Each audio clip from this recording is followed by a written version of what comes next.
जय हो श्री कृष्ण भगवान की। आज मैं आपको बताऊंगी कि जो हमारे बुजुर्ग मृत्यु को प्राप्त हो गए हैं, परलोक सिधार गए हैं, उनकी पितृदोष की मुक्ति के लिए 17वां और 18वां अध्याय पढ़कर आप उनके मोक्ष का मार्ग प्रदान कर सकते हैं, उनको मोक्ष मुक्ति मिलती है। 17वां अध्याय 18वां अध्याय का पाठ करने से पितृदोष से मुक्ति मिलती है। जो हमारे बड़े बुजुर्ग हैं, वो उनके कारण हम संसार में आए हैं, इसलिए हमें उनको नहीं भूलना चाहिए। आज हमारी भी सास का श्राद्ध है। मैं श्री कृष्ण भगवान से ही प्रार्थना करती हूँ कि हे प्रभु, उनकी आत्मा को शांति देना, वो जहाँ भी हो उनको मोक्ष प्रदान करना। जय हो कृष्ण भगवान की। अर्जुनवाच ये शास्त्र विधि मुत्सृज्यन्ते श्रद्धयान्विताः तेषां तिष्ठा तु का कृष्ण सत्वमहोरजस्तमः। अर्जुन बोले, हे श्री कृष्ण, जो मनुष्य शास्त्र विधि को त्याग कर श्रद्धा से युक्त हुए देव आदि का पूजन करते हैं, उनकी स्थिति फिर कौन सी है? सात्विक है अथवा राजसिक व तामसिक? श्री भगवान वाच त्रिविधा भवति श्रद्धा देहिनां सा स्वभावजा सात्विकी राजसी चैव तामसी चेति तां शृणु। श्री कृष्ण भगवान बोले, मनुष्यों की वह शास्त्रीय संस्कारों से रहित स्वभाव से उत्पन्न श्रद्धा सात्विक और राजसी तथा तामसी ऐसे तीनों प्रकार की ही होती है, उसको तुम मुझसे सुन। हे भारत, सभी मनुष्यों की श्रद्धा उनके अंतःकरण के अनुरूप होती है। यह पुरुष श्रद्धामय है, इसलिए जो पुरुष जैसी श्रद्धा वाला है वह स्वयं भी वही है। सात्विक पुरुष देवों को पूजते हैं, राजस पुरुष यक्ष और राक्षसों को तथा अन्य जो तामस मनुष्य हैं वे प्रेत और भूतगणों को पूजते हैं। जो मनुष्य शास्त्र विधि से रहित केवल मनः कल्पित घोर तप को तपते हैं तथा दम्भ और अहंकार से युक्त एवं कामना, आसक्ति और बल के अभिमान से भी युक्त हैं, जो शरीर रूप से स्थित भूत समुदाय को और अंतःकरण में स्थित मुझ परमात्मा को भी कृष्ण करने वाले हैं, उन अज्ञानियों को तू आसुर स्वभाव वाले जान। भोजन भी सबको अपनी अपनी प्रकृति के अनुसार 3 प्रकार का प्रिय होता है, और वैसे ही यज्ञ, तप और दान भी 3 प्रकार के होते हैं। उनके इस पृथक पृथक भेद को तुम मुझसे सुन। आयु, बुद्धि, बल, आरोग्य, सुख और प्रीति को बढ़ाने वाले, रसयुक्त, चिकने और स्थिर रहने वाले तथा स्वभाव से ही मन को प्रिय ऐसे आहार अर्थात भोजन करने के पदार्थ सात्विक पुरुष को प्रिय होते हैं। कड़वे, खट्टे, लवणयुक्त, बहुत गर्म, तीखे, रूखे, दाहकारक और दुख, चिंता तथा रोगों को उत्पन्न करने वाले आहार अर्थात भोजन करने के पदार्थ राजस पुरुष को प्रिय होते हैं। जो भोजन अधपका, रस रहित, दुर्गंध युक्त, बासी और उच्छिष्ट है तथा जो अपवित्र भी है, वह भोजन तामस पुरुष को प्रिय होता है। जो शास्त्र विधि से नियत यज्ञ करना ही कर्तव्य है, इस प्रकार मन को समाधान करके फल न चाहने वाले पुरुषों द्वारा किया जाता है, वह सात्विक है। परंतु हे अर्जुन, केवल दंभाचरण के लिए अथवा फल को भी दृष्टि में रखकर जो यज्ञ किया जाता है, उस यज्ञ को तू राजस जान। शास्त्र विधि से हीन, अन्नदान से रहित, बिना मंत्रों के, बिना दक्षिणा के और बिना श्रद्धा के किए जाने वाले यज्ञ को तामस यज्ञ कहते हैं। देवता, ब्राह्मण, गुरु और ज्ञानी जनों का पूजन, पवित्रता, सरलता, ब्रह्मचर्य और अहिंसा यह शरीर संबंधी तप कहा जाता है। जो उद्वेग ना करने वाला, प्रिय और हितकारक एवं यथार्थ भाषण है, तथा जो वेद शास्त्रों के पठन का एवं परमेश्वर के नाम का जप अभ्यास है, वह वाणी संबंधी जप कहा जाता है। मन की प्रसन्नता, शांत स्वभाव, भगवत चिंतन करने का स्वभाव, मन का निग्रह और अंतःकरण के भावों की भली भांति पवित्रता, इस प्रकार यह मन संबंधी तप कहा जाता है। फल को न चाहने वाले योगी पुरुषों द्वारा परम श्रद्धा से किए हुए उस उपरोक्त 3 प्रकार के तप को सात्विक कहते हैं। जो तप सत्कार, मान और पूजा के लिए तथा अन्य किसी स्वार्थ के लिए भी स्वभाव से या पाखंड से किया जाता है, वह अनिश्चित एवं क्षणिक फल वाला तप यहाँ राजस कहा गया है। जो तप मूढ़तापूर्वक हठ से मन, वाणी और शरीर की पीड़ा के सहित अथवा दूसरे का अनिष्ट करने के लिए किया जाता है, वह तप तामस कहा गया है। दान देना ही कर्तव्य है, ऐसे भाव से जो दान देश तथा काल और पात्र के प्राप्त होने पर उपकार न करने वाले के प्रति दिया जाता है, वह दान सात्विक कहा गया है। किंतु जो दान क्लेश पूर्वक तथा प्रत्युपकार के प्रयोजन से अथवा फल को दृष्टि में रखकर फिर दिया जाता है, वह दान राजस कहा गया है। जो दान बिना सत्कार के अथवा तिरस्कार पूर्वक अयोग्य देश काल में और कुपात्र के प्रति दिया जाता है, वह दान तामस कहा गया है। ओम तत्सत, यह 3 प्रकार का सच्चिदानंद घन ब्रह्म का नाम कहा है। उसी से सृष्टि के आदिकाल में ब्राह्मण और वेद तथा यज्ञ आदि रचे गए हैं। इसलिए वेद मंत्रों का उच्चारण करने वाले श्रेष्ठ पुरुषों की शास्त्र विधि से नियत यज्ञ, दान और तप रूप क्रियाएं सदा ओम इस परमात्मा के नाम को उच्चारण करके ही आरंभ होती हैं। तत् अर्थात तत् नाम से कहे जाने वाले परमात्मा का ही यह सब है। इस भाव से फल को ना चाहकर नाना प्रकार की यज्ञ, तप रूप क्रियाएं तथा दान रूप क्रियाएं कल्याण की इच्छा वाले पुरुषों द्वारा की जाती हैं। सत्य, इस प्रकार यह परमात्मा का नाम सत्य भाव में और श्रेष्ठ भाव में प्रयोग किया जाता है तथा हे पार्थ, उत्तम कर्म में भी सत्य शब्द का प्रयोग किया जाता है। यज्ञे तपसि दाने च स्थितिः सदिति चोच्यते, कर्म च तदर्थ्यं सदित्येवाभिधीयते। अश्रद्धया हुतं दत्तं तपस्तपं कृतं च यत् असिद्ध जयते पार्थ न तत्प्रेत्य नो इह। ये तथा यज्ञ, तप और दान में जो स्थिति है, वह भी सत्य इस प्रकार कही जाती है। उस परमात्मा के लिए किया हुआ नियम पूर्वक निश्चय पूर्वक कर्म सत्य ऐसे कहा जाता है।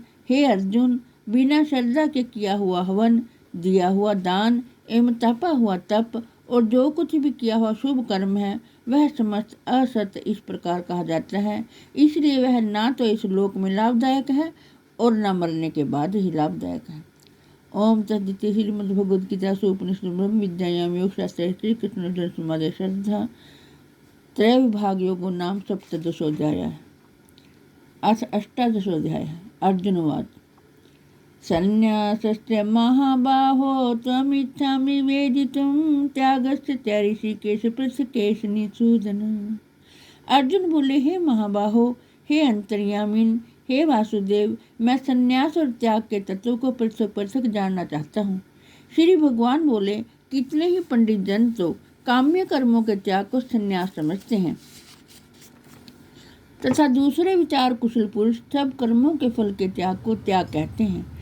कई एक विद्वान ऐसा कहते हैं कि कर्म मात्र दोष युक्त है, इसलिए त्यागने के योग्य है, और दूसरे विद्वान यह कहते हैं कि यज्ञ, दान और तप रूप कर्म त्याग करने के योग्य नहीं है। हे पुरुष श्रेष्ठ अर्जुन, संन्यास और त्याग, इन दोनों में से पहले त्याग के विषय में तू मेरा निश्चय सुन, क्योंकि त्याग सात्विक, राजस और तामस भेद से 3 प्रकार का कहा गया है। यज्ञ, दान और तप रूप कर्म त्याग करने के योग्य नहीं है, बल्कि वह तो अवश्य कर्तव्य है, क्योंकि यज्ञ, दान और तप ये तीनों ही कर्म बुद्धिमान पुरुषों को पवित्र करने वाले हैं। इसलिए हे पार्थ, इन यज्ञ, दान और तप रूप कर्मों को तथा और भी संपूर्ण कर्तव्य कर्मों को आसक्ति और फलों का त्याग करके अवश्य करना चाहिए। यह मेरा निश्चय किया हुआ उत्तम मत है। निषिद्ध और काम्य कर्मों का तो स्वरूप से त्याग करना उचित ही है, परंतु नियत कर्म का स्वरूप से त्याग करना उचित नहीं है। इसलिए मोह के कारण उसका त्याग कर देना तामस त्याग कहा गया है। जो कुछ कर्म है वह सब दुख रूप ही है, ऐसा समझकर यदि कोई शारीरिक क्लेश के भय से कर्तव्य कर्मों का त्याग कर दे तो वह ऐसा राजस त्याग करके त्याग के फल को किसी प्रकार भी नहीं पाता। हे अर्जुन, जो शास्त्र विहित कर्म करना कर्तव्य है, इसी भाव से आसक्ति और फल का त्याग करके किया जाता है, वही सात्विक त्याग माना गया है। जो मनुष्य अकुशल कर्म से तो द्वेष नहीं करता और कुशल कर्म में आसक्त नहीं होता, वह शुद्ध सत्वगुण से युक्त, संशय रहित, बुद्धिमान और सच्चा त्यागी है। क्योंकि शरीरधारी किसी भी मनुष्य के द्वारा संपूर्णता से सब कर्मों का त्याग किया जाना शक्य नहीं है। इसलिए जो कर्मफल का त्यागी है वही त्यागी है, यह कहा जाता है। कर्म फल का त्याग ना करने वाले मनुष्यों के कर्मों का तो अच्छा, बुरा और मिला हुआ ऐसे 3 प्रकार का फल मरने के पश्चात अवश्य होता है, किंतु कर्म फल का त्याग कर देने वाले मनुष्यों के कर्मों का फल किसी काल में भी नहीं होता। हे महाबाहो, संपूर्ण कर्मों की सिद्धि के ये 5 हेतु कर्मों का अंत करने के लिए उपाय बतलाने वाले सांख्य शास्त्र में कहे गए हैं। उनको तो मुझसे भली भांति जान। इस विषय में अर्थात कर्मों की सिद्धि में अधिष्ठान और कर्ता तथा भिन्न भिन्न प्रकार के कारण एवं नाना प्रकार की अलग अलग चेष्टाएं और वैसे ही 5वां हेतु दैव है। मनुष्य मन, वाणी और शरीर से शास्त्रानुकूल अथवा विपरीत जो कुछ भी कर्म करता है उसके ये 5 कारण हैं। परंतु ऐसा होने पर भी जो मनुष्य अशुद्ध बुद्धि होने के कारण उस विषय में यानी कर्मों के होने में केवल शुद्ध स्वरूप आत्मा को कर्ता समझता है, वह मलिन बुद्धि वाला अज्ञानी यथार्थ नहीं समझता। जिस पुरुष के अंतःकरण में मैं करता हूँ ऐसा भाव नहीं है तथा जिसकी बुद्धि संसारिक पदार्थों में और कर्मों में लिपायमान नहीं होती, वह पुरुष इन सब लोगों को मारकर भी वास्तव में ना तो मारता है और ना पाप से बंधता है। ज्ञाता, ज्ञान और ज्ञेय ये 3 प्रकार की कर्म प्रेरणा है और कर्ता, कर्म तथा क्रिया ये 3 प्रकार का कर्म संग्रह है। गुणों की संख्या करने वाले शास्त्र में ज्ञान और कर्म तथा कर्ता गुणों के भेद से 3 प्रकार के ही कहे गए हैं। उनको भी तुम मुझसे भली भांति सुन। जिस ज्ञान को मनुष्य पृथक पृथक सब भूतों में एक विनाशी परमात्म भाव को विभाग रहित समभाव से स्थित देखता है, उस ज्ञान को तो तू सात्विक जान। किंतु जो ज्ञान अर्थात जिस ज्ञान के द्वारा मनुष्य संपूर्ण भूतों में भिन्न भिन्न प्रकार के नाना भावों को अलग अलग जानता है, उस ज्ञान को तू राजस जान। परंतु जो ज्ञान एक कार्य रूप शरीर में ही संपूर्ण के सदृश आसक्त है तथा जो बिना युक्ति वाला तात्विक अर्थ रहित और तुच्छ है, वह तामस कहा गया है। जो कर्म शास्त्र विधि से नियत किया हुआ और कर्तापन के अभिमान से रहित हो तथा फल न चाहने वाले पुरुष द्वारा बिना राग द्वेष के किया गया हो, वह सात्विक कहा जाता है। परंतु जो कर्म बहुत परिश्रम से युक्त होता है तथा भोगों को चाहने वाले पुरुष द्वारा या अहंकार युक्त पुरुष द्वारा किया जाता है, वह कर्म राजस कहा गया है। जो कर्म परिणाम, हानि, हिंसा और समर्थ को ना विचार कर केवल अज्ञान से आरंभ किया जाता है, वह तामस कहा जाता है।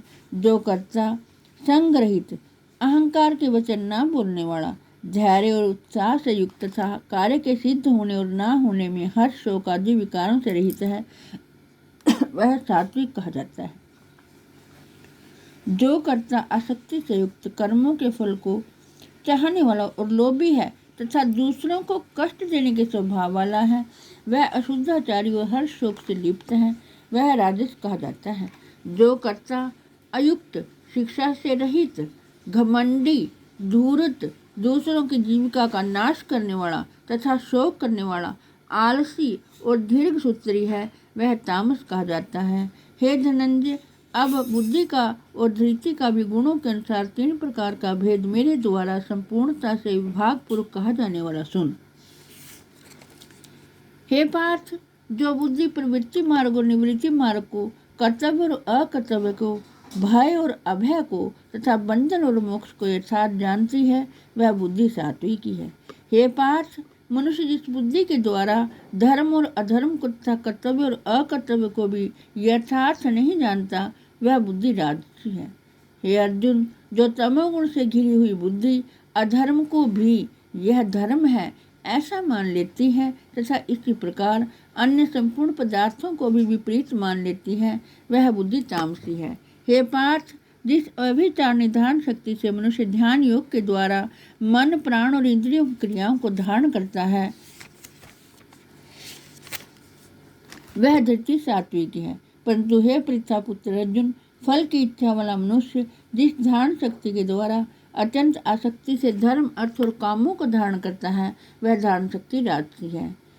श्री कृष्ण भगवान कहते हैं, हे पार्थ, दुष्ट बुद्धि वाला मनुष्य जिस धारण शक्ति के द्वारा निद्रा, भय, चिंता और दुख को तथा उन्मत्ता को भी नहीं छोड़ता अर्थात धारण किए रहता है, वह धन शक्ति तामसी है। हे वरश्रेष्ठ, अब 3 प्रकार के सुख को भी तुम मुझसे सुन।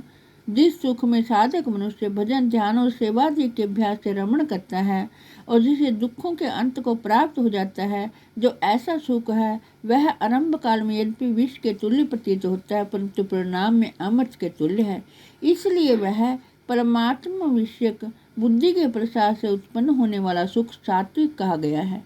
जो सुख विषय और इंद्रियों के सहयोग से होता है, वह पहले भोग काल में अमृत के तुल्य प्रतीत होने पर भी परिणाम में विष के तुल्य है, इसलिए वह सुख राजस कहा गया है।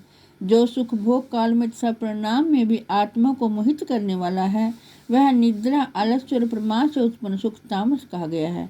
पृथ्वी में या आकाश में तथा देवताओं में तथा इनके सिवा और कहीं भी ऐसा कोई भी सत्व नहीं है जो प्रकृति से उत्पन्न इन तीनों गुणों से रहित हो। हे परंतप अर्जुन, ब्राह्मण, क्षत्रिय और वैश्यों के तथा शूद्रों के कर्म स्वभाव से उत्पन्न गुणों द्वारा विभक्त किए गए हैं।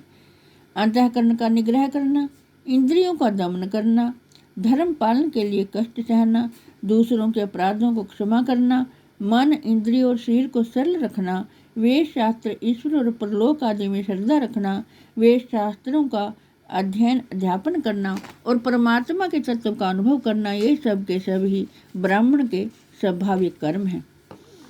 शूरवीरता, तेज, धैर्य, चतुरता और युद्ध में न भागना, दान देना और स्वामी भाव, ये सब के सभी क्षत्रिय के स्वाभाविक कर्म हैं। खेती, गोपालन और क्रय विक्रय रूप सत्य व्यवहार, ये वैश्य के स्वाभाविक कर्म हैं। सब वर्णों की सेवा करना शूद्र का भी स्वाभाविक कर्म है। अपने अपने स्वाभाविक कर्मों में लगा हुआ, तत्परता से लगा हुआ मनुष्य भगवत प्राप्ति रूप परम सिद्धि को प्राप्त हो जाता है। अपने स्वाभाविक कर्म में लगा हुआ मनुष्य जिस प्रकार से कर्म करके परम सिद्धि को प्राप्त होता है, उस विधि को तो सुन। जिस परमेश्वर से संपूर्ण प्राणियों की उत्पत्ति हुई है और जिससे समस्त जगत व्याप्त है, उस परमेश्वर के अपने स्वाभाविक कर्मों द्वारा पूजा करके मनुष्य परम सिद्धि को प्राप्त हो जाता है। अच्छी प्रकार आचरण किए हुए दूसरे के धर्म से गुण रहित भी अपना धर्म श्रेष्ठ है, क्योंकि स्वभाव से नियत किए हुए सब धर्म रूप कर्म को करता हुआ मनुष्य पाप को नहीं प्राप्त होता। एतवे कुंती पुत्र, दोष युक्त होने पर भी सहज कर्म को नहीं त्यागना चाहिए, क्योंकि धुएं से अग्नि की भांति सभी कर्म किसी न किसी दोष से युक्त हैं। सर्वत्र आसक्ति रहित बुद्धि वाला, सप्रिया रहित और जीते हुए अंतःकरण वाला पुरुष सांख्य योग के द्वारा उस परम नैतिक कर्म सिद्धि को प्राप्त होता है। जय हो कृष्ण भगवान की। हे प्रभु, जिसके पितर जहाँ भी हों उन सबको मोक्ष मुक्ति देना, मैं आपसे ही प्रार्थना करती हूँ कि आप गीता जी का 17 और 18वां अध्याय जरूर पाठ करें, ताकि आपके पितरों को और आपको पितर दोष मुक्ति लगे और बड़ों का आदर करें। जो जिंदा हैं अपने बुजुर्ग, उनकी सेवा करें और उनको सार संभाल आप उनके बच्चे हैं, आपको ही करनी चाहिए। जो अपने बड़ों का आदर नहीं करते उनको कहीं भी शांति नहीं मिलती है, इसलिए आप अपने बुजुर्गों का सम्मान करें। जय हो श्री कृष्ण भगवान की। यही हमें गीता जी में शिक्षा मिली है।